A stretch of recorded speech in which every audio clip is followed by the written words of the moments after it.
Hello friends, welcome to my YouTube channel. ఈరోజు నేను చెప్పబోయే టాపిక్ వచ్చేసి చెత్తని ఎలా కలెక్ట్ చేస్తారు. నార్వేలో చెత్తని అయితే 5 రకాలుగా విభజిస్తారండి. అందులో మొదటిది వచ్చేసి పేపర్ని ఇలా బ్లూ కలర్ క్యాప్ ఉన్న బిన్లో మాత్రమే పడేయాలి. అండ్ ప్రతి బిన్కి డిఫరెంట్ కలర్స్ అయితే ఉంటాయి. మనమేమి కన్ఫ్యూజ్ అవ్వక్కర్లేదు. ప్రతి బిన్ మీద వాళ్ళు పేరు అయితే మెన్షన్ చేస్తారు. ఇది వచ్చేసి ప్లాస్టిక్ అండి. ఈ ఆరెంజ్ క్యాప్ ఉన్న డస్ట్బిన్లో మనం ఓన్లీ ప్లాస్టిక్ వేయాలి.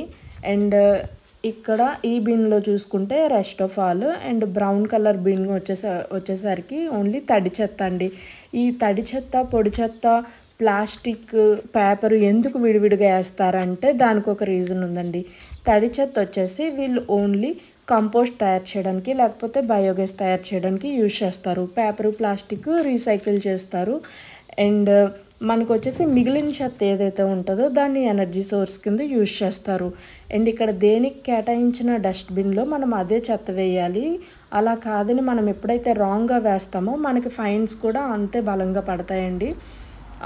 సో ఇక్కడ మనం ఆచితూచి చెత్తను కూడా చాలా శ్రద్ధగా వేయాలి.